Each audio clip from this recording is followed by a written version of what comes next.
For more on the push to get this bill across the finish line, Republican Tennessee Senator Marsha Blackburn joins me now. Senator, welcome. Good to see you.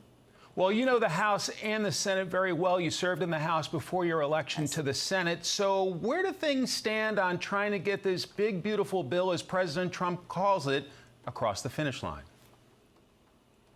Mike, there is agreement that we will pass a bill and we will pass President Trump's agenda.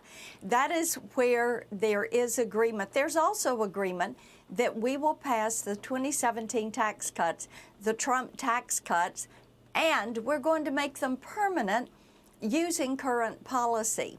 And everyone has agreement on that. Now, when you look at some of the other issues or items that people want to add in, that is where you're going to have debate. But Speaker Johnson says they're going to finish this before they go to Memorial Day. The Senate Finance Committee has been hard at work on this, as have the other committees, and I fully believe that we're going to get this bill finished sooner rather than later. And you know, people continue to doubt the Republican Congress, they doubt the president, but what we know is the American people gave President Donald Trump a mandate on November 5th. We owe it to the American people to make the Trump tax cuts permanent, to deliver that tax relief, because if we don't, it will be the largest tax hike in American history. And that is not what the American people voted for on November 5th. Is part of the problem with a major piece of legislation that there's something for everyone to like in it, but there's also something that lawmakers may dislike too? Well, that is where you get to the element of compromise. And not everyone is going to get everything they want. But when you look at the 2017 tax cuts, they worked well for this country. You saw people benefit. It lowered the cost of living. It lowered inflation. It accelerated investment in the country. It accelerated investment in communities and main streets, making that permanent so that people know they can count on it. That is something they're wanting to see. And let's get as much done as we can possibly get done. Let's make certain the American people know they are going to get to keep their tax cuts from 2017. Let's make certain that small business owners know that they are not going to see a tax hike, that they're going to be able to invest in their businesses. And let's make certain that parents know their child tax credit isn't going to be cut in half. As you know, deficit hawks want to do tax reform, but they're also looking for spending cuts. Is there an opportunity for savings when it comes to Medicaid? When you look at Medicaid, you want to make certain that beneficiaries are not going to be adversely impacted. The president has said that, and the Republican Senate and Republican House have said that. There will be no cuts to Medicaid. What there is going to be is a review of improper payments, rooting out waste, fraud, and abuse.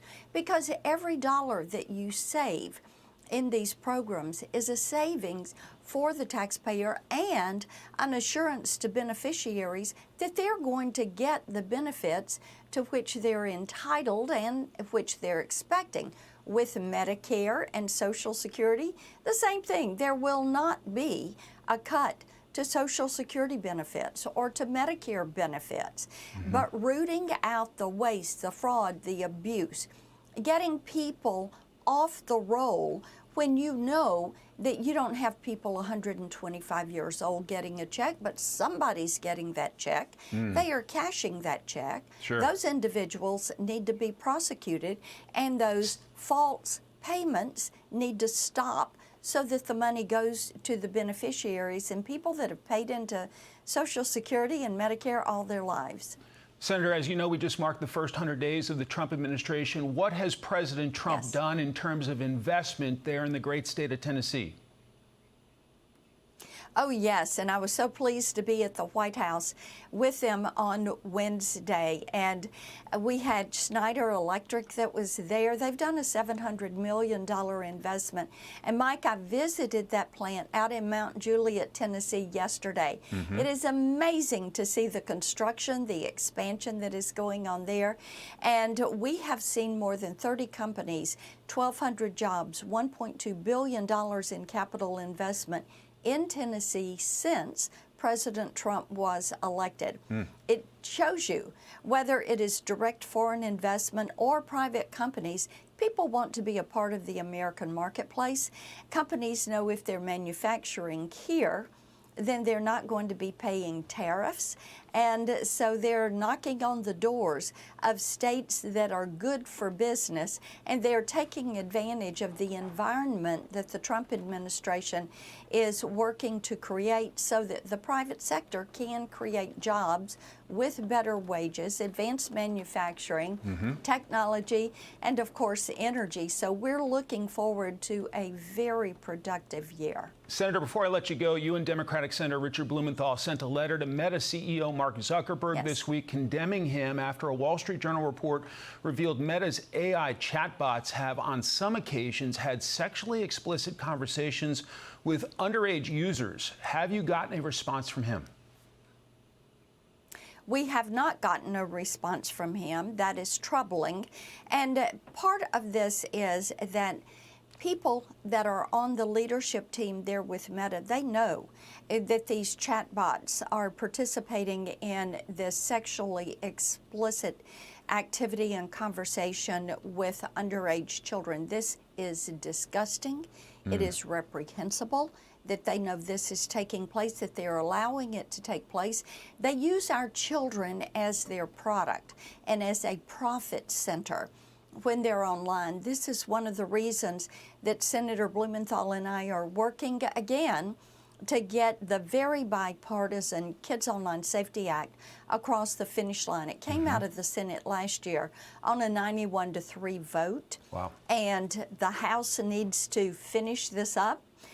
We're going to pass it again. We need them to pass it. We need to get it to the president's desk and put the responsibility on these social media platforms to end this kind of reprehensible activity. Senator Marsha Blackburn of the great state of Tennessee, thank you so much for your time. See you back in Washington before long. Good to join you. Thank you. I'm Steve Doocy. I'm Brian Kilmeade. And I'm Ainsley Earhart. And click here to subscribe to the Fox News YouTube page to catch our hottest interviews and most compelling analysis.